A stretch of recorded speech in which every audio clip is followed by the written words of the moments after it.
Greater Noida से एक case सामने आया है, काफ़ी पेनफुल केस है जिसमें एलिगेशंस हैं हस्बैंड के ऊपर अपनी वाइफ को ज़िंदा जलाने के। तो आज की वीडियो उसी के रिगार्डिंग है।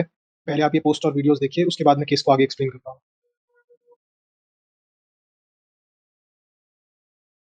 विद प्रूफ वीडियो दिखा रहा हूँ भाई कि लड़का उस टाइम पे कहाँ पे हो, क्या सीन हो, क्या ना, वो सारी वीडियो देखो भाई।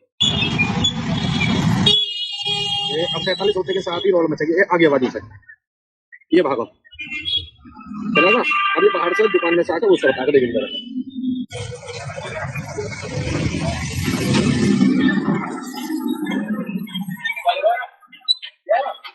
ये आगे वेतन बाहर है, गाड़ी को लेकर चलने के लिए ये पुलिस ने गाड़ी।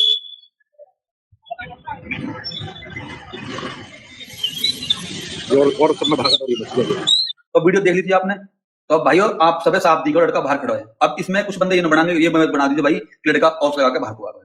तो भाई लड़का बाहर दुकान पे खड़ा है, आवाज सुन के चीखन की, जब अंदर गए तब उसने सब दोबारा बाहर को आया, होपलेस होकर बाहर से सब बुलाए है और फिर भाई गाड़ी में लड़की। राम राम जी। जैसे कि मैंने सुबह वीडियो डाली थी कि भाई दूसरी तरफ से भी बोलो कोई, तो भाई दोनों पक्षों की बात सुनिए मैंने। आप ये वीडियो देखो।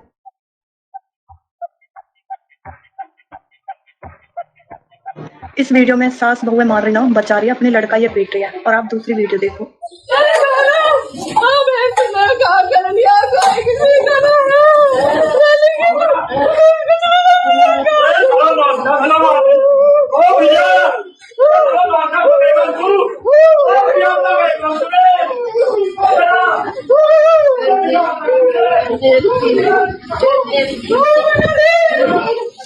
और दूसरी वीडियो में बहन खुद बोल रही है वो कि निक्की बहन तूने क्या कर लिया। तो कह रहे कि वहां आग लगा दी उसका, जो विपिन जो उसका पति उन्हें खड़ो गाड़ी धो रहा अपनी बालक नौ खेल ले तीनों दोनों बहन ही ऊपर। तो वहां कैसे आग लगा दी।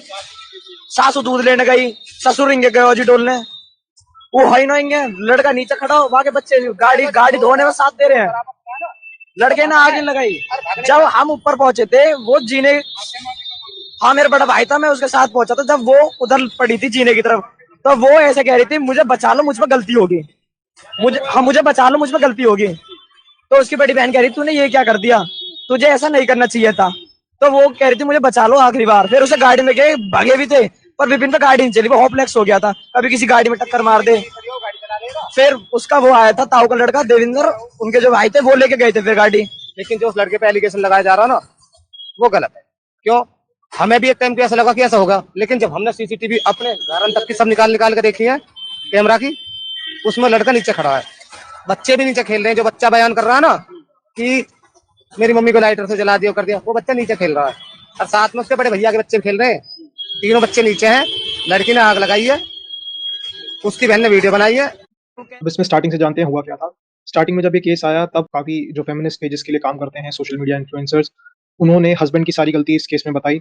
देन थोड़े टाइम के बाद अलग अलग सीसीटीवी फुटेजेस आने लगी। उसमें फिर जो मेंस राइट के लिए काम करते हैं सोशल मीडिया पर, उन्होंने ये सीसीटीवीज अपने इंस्टाग्राम पर और बाकी जगह पोस्ट करना स्टार्ट किया कि आप दूसरे साइड को भी सुनिए कि वहां से क्या काउंटर आ रहा है, क्या रिस्पॉन्स आ रहा है। तो दोनों चीज़ों को सुनिए और फिर आप डिसाइड कीजिए।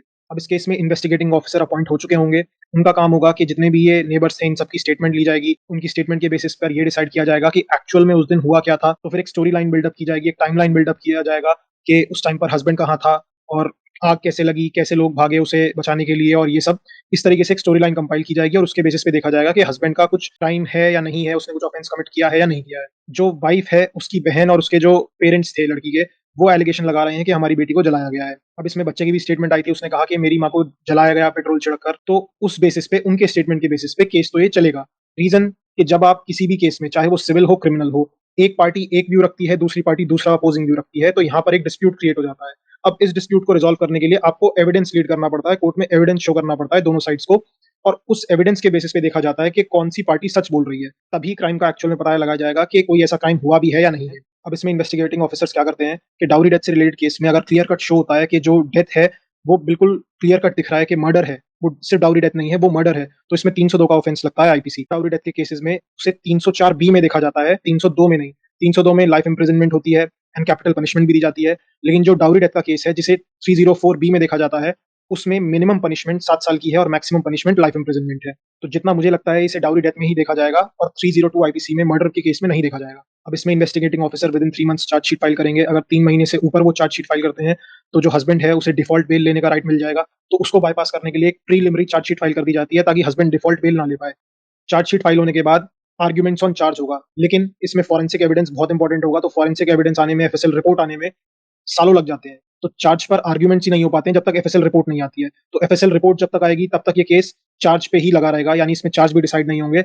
आर्ग्यूमेंट्स ऑन चार्ज होने के बाद ही चार्ज डिसाइड होंगे, और आर्ग्यूमेंट्स ऑन चार्ज तभी होते हैं जब एफएसएल रिपोर्ट आ जाएगी, सारी chargesheet, final chargesheet report court के रिकॉर्ड पर आ जाएगी। अब ये प्रीलिमिनरी चार्जशीट इसलिए फाइल की जाती है ताकि हस्बैंड डिफॉल्ट बेल ना ले पाए। तो उस डिफॉल्ट बेल के प्रोसीजर को बायपास करने के लिए, डिफॉल्ट बेल के राइट को बायपास करने के लिए इन्वेस्टिगेटिंग ऑफिसर एक प्रीलिमिनरी चार्जशीट फाइल कर देते हैं, और उसके बाद फिर लंबे टाइम तक वो नॉर्मल एक फाइनल चार्जशीट लेटर स्टेज पे फाइल करते हैं। इसके साथ एफएसएल रिपोर्ट भी आना कंपलसरी है, क्योंकि ये डेथ का केस है तो सारी एफएसएल रिपोर्ट इसमें आएगी, मेडिकल रिपोर्ट्स आएंगी। जब तक वो रिकॉर्ड पर नहीं आती है तब तक चार्ज पर आर्ग्यूमेंट नहीं होगा। चार्ज पर आर्ग्यूमेंट होने में ही आराम से 1.5-2 साल लग जाएंगे, अनटिल एंड अनलेस इसमें इलाहाबाद हाई कोर्ट या सुप्रीम कोर्ट इंटरवीन करें और आरजी कौर मेडिकल केस की तरह इसको विद इन टाइम फ्रेम में डिसाइड कर दें कि इसको 6 महीने में या 8 महीने में या साल भर में इसका ट्रायल खत्म करो। जब तक ऐसा नहीं होता, सालों इसमें लग जाएंगे चार्ज डिसाइड करने में, क्योंकि एफएसएल रिपोर्ट आने में दिल्ली में ही 1-2 साल लग जाते हैं बड़े आराम से। तो ये यूपी का केस है, ग्रेटर नोएडा का, सूरजपुर कोर्ट में चलेगा। वहां तो ये कितने साल चार्जशीट आने में लगेंगे और कितने उसके बाद टाइम लगेगा मेडिकल रिपोर्ट आने में, एफएसएल रिपोर्ट आने में, उसमें वो आप देख सकते हैं।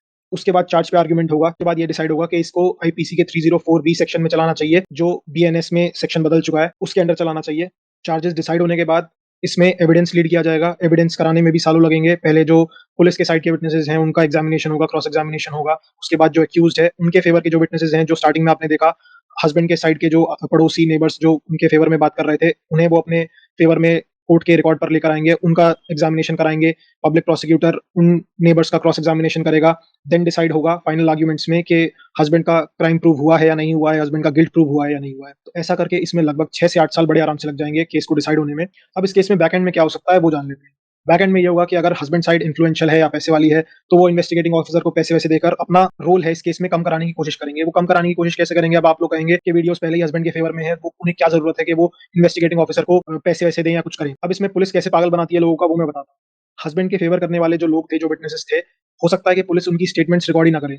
आसपास के लोग जो मे बी उनसे चिढ़ते हों, जो कहें कि इन्होंने ही किया है, मे बी जो हस्बैंड के अगेंस्ट विटनेस दें, उन्हीं की स्टेटमेंट्स रिकॉर्ड करा के पुलिस केवल उतनी ही चीज को रिकॉर्ड पे फाइल कर दे। बट इस पे सुप्रीम कोर्ट की जजमेंट है कि अगर कोई एविडेंस हस्बैंड के फेवर में जाता है, यानी कि एक्यूज के फेवर में जाता है, पुलिस का काम है कि वो उस चीज को भी रिकॉर्ड पर लगाएं, क्योंकि पुलिस का काम केवल क्राइम को प्रूव कराना नहीं है, पुलिस का काम ओवरऑल इन्वेस्टिगेशन करना है।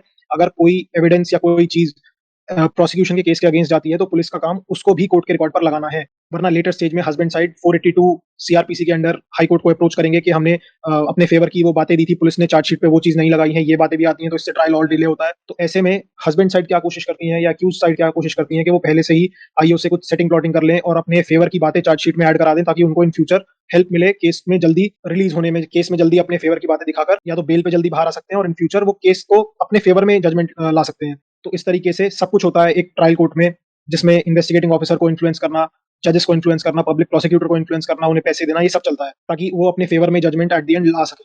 अब इस केस में क्या हुआ है, कौन सच बोल रहा है, कितना झूठ है, ये हमें आने वाले सालों में पता चलेगा। इस पर हम कोई क्लियर स्टैंड अभी नहीं ले सकते। जब तक एविडेंस की स्क्रूटनी स्टार्ट नहीं होती है तब तक कोई भी स्टैंड लेना इसमें गलत होगा। आप लोगों का इस केस में क्या ओपिनियन है, आप कमेंट सेक्शन में बता सकते हैं।